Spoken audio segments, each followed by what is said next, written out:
Wah, lacalah. Ngesatake keringet. Ngendon-ngendone karep. Eneng bocah wadon ayu rupane. Ngrungkepi padaku sapa kowe ah? Kakang Prabu. Apa kowe lali karo aku, Kakang? Nadyan to si Kakang pangling karo wujudku. Mesti ora pangling karo tembungku, Kakang. Aku adimu Arimbi ya, Kakang. Apa to sababe wujudku bisa ruwat malih dadi putri Kang Sulistya ing warna. Ya sabab aku iki diruwat karo Kanjeng Ibu Dewi Kunti Taribrata. Ya ibune Raden Bratasena. Kakang, monggo aku wis kebacut tresna karo Raden Bratasena. Yen pancen kowe nganggep mungsuh karo Raden Bratasena, aku paten ana dhisik, Kakang. Ora merga nggonku tresnani karo Raden Bratasena, ning aku kepotangan budi karo Dewi Kunti ya, Kakang. Kowe mesakno karo aku, Kakang. Yen pancen Raden Bratasena mbok pateni, aku paten ana dhisik bae, Kakang. Wah, adikku dah. Wah, salah.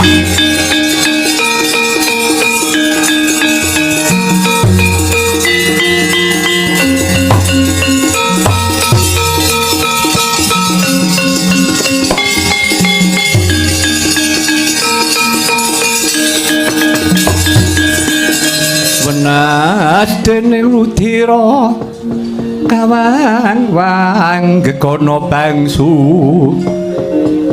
mirat.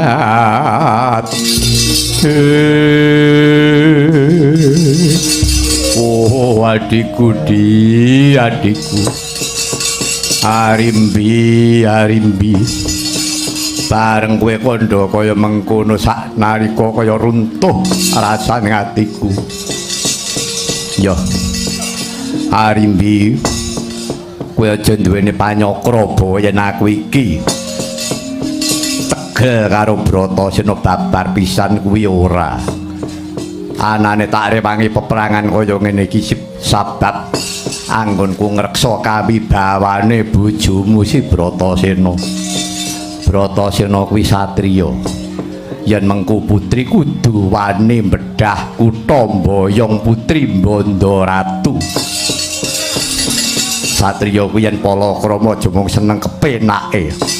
Nanging uga kudu wani yen ana kasangsarane.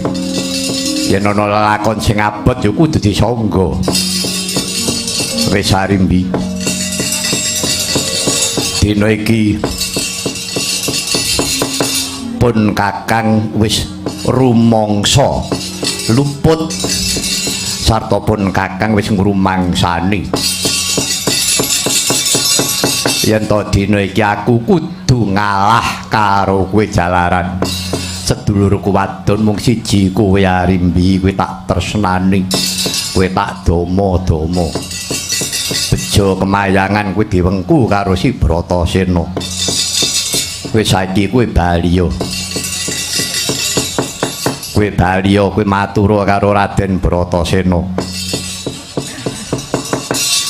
Aku wis lila dina iki temekaning pati. Tak relakake jiwa ragaku. Kakang Arimbo, Piye? nadyan kowe ngendika kaya mengkono, nanging kowe kuwi sugih jayaji kawijayan guna kasantikan, to sing balung wleting kulit. Wis kasarira karo kowe mangsa kuwata. Raden Bratasena nandingi gridamu, Kakang.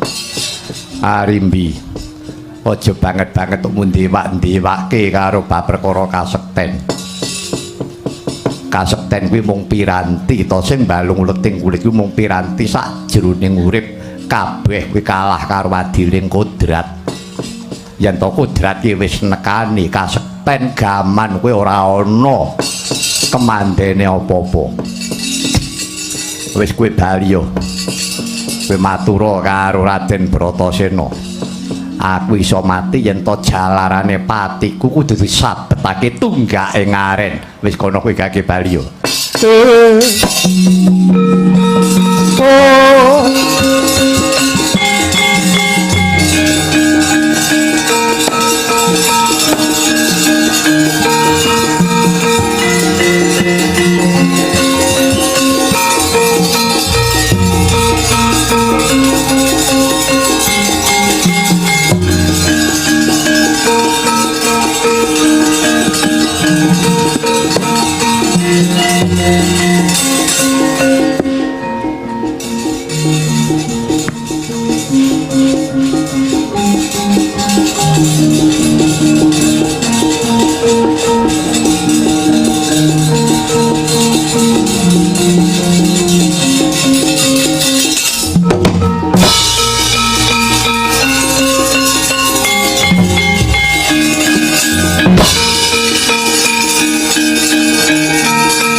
Bratasena.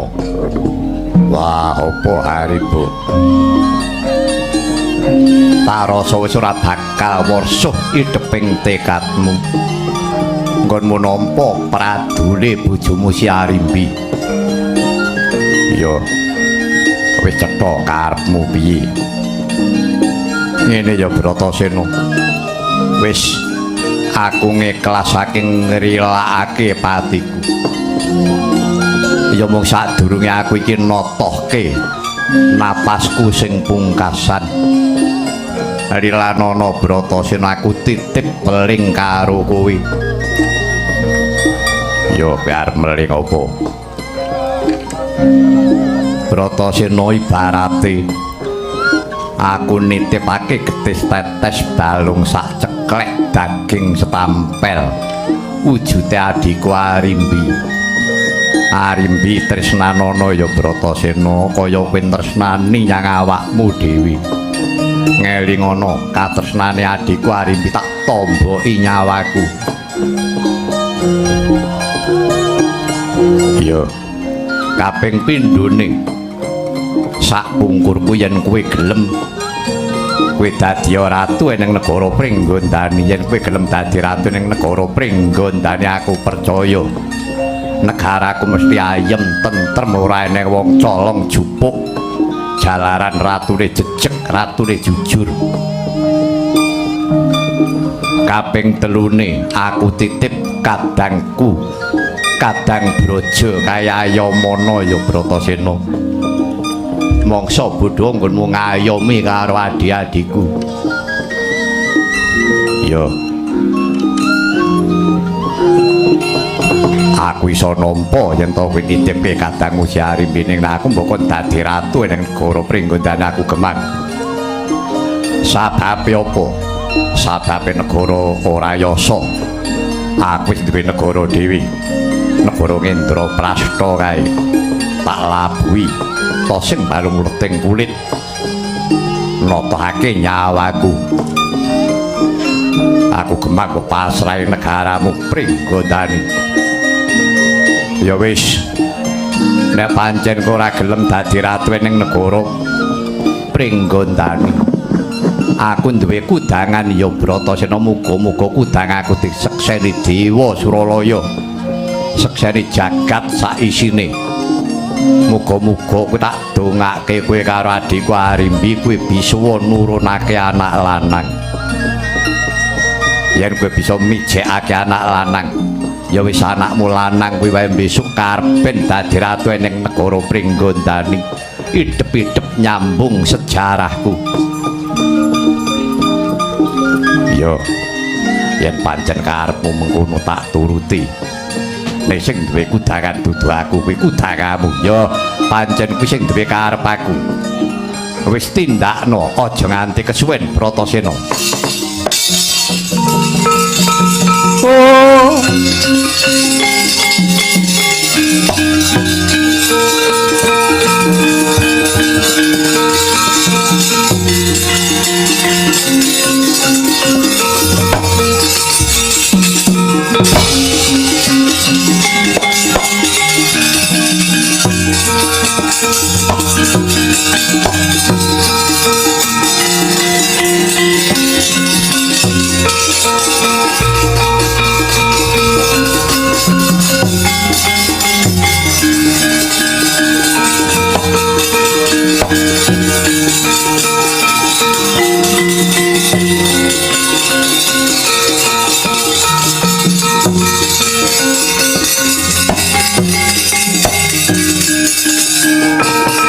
Kacarita Narendra Pringgondani Prabu Harimba wis cinandhak dening Sang Bratasena kaumbulaken sinabetaken linambaran tunggak ing aren tatas tuntas dununging pasti pejah kapisanan Prabu Harimba.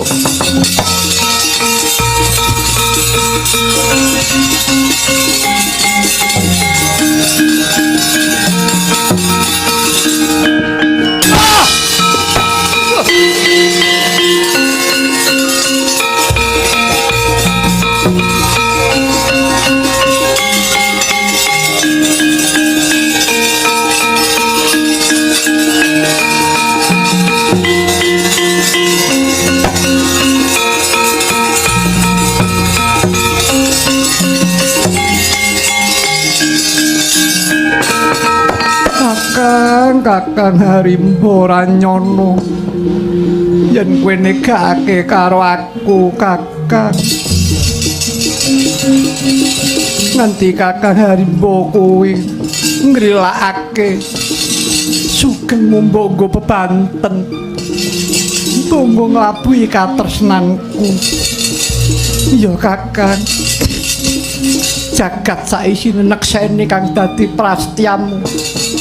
Nadyan to sakletatan kowe kaya ala nanging nyatane ana mustika ingkang manunggal ana jroning uripmu Kakang.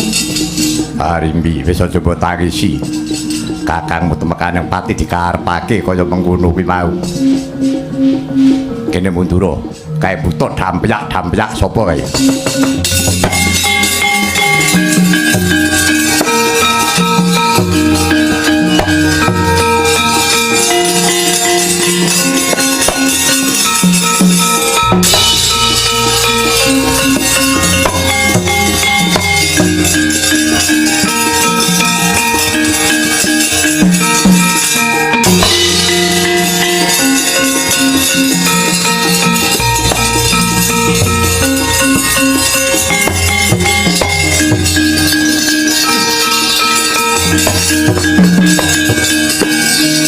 Triya mangun kung kanduan rimang lerena tanpa kanen yen tan tulusa mengku sang Dyah Utama. Wah iki sapa iki? Utuh kene karepku. Inggih Raden, kula kadanganemipun Kakang Harimba nggih kadanganemipun Mbak Yu Harimbi. Ingkang sudya mastani kula pun Braja Denta. Kula Braja Musti Raden. Parembelane patine kakangmu piye? Yen belane patine kakangmu maju merek pites sisan kuwi. Raden, babar pisan mboten wonten ceceking manah kula menawi kula badhe bela sedanipun Kakang Harimba. Mbok bilih sampun pinesti kedah mekaten lampahipun Kakang Prabu.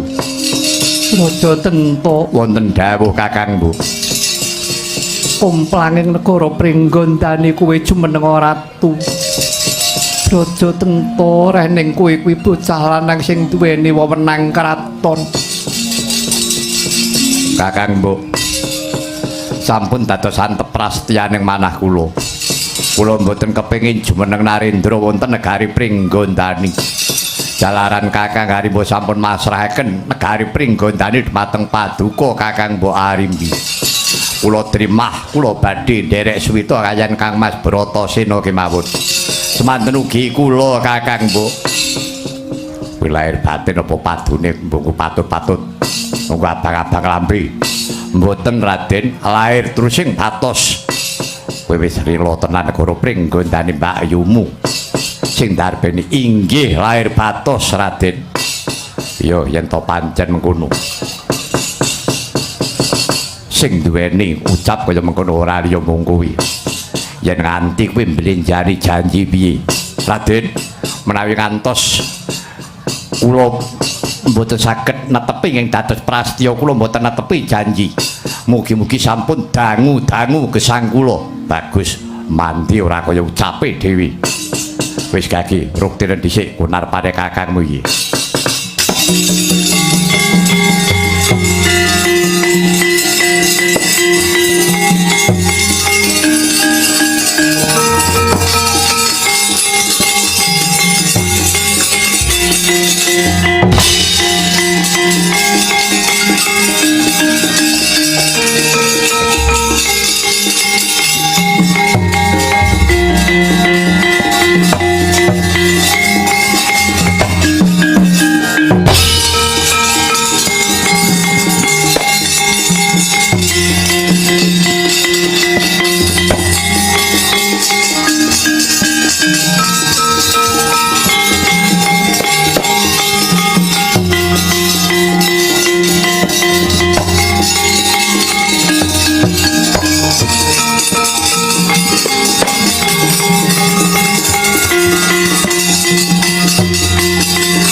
Ngoten niku wau.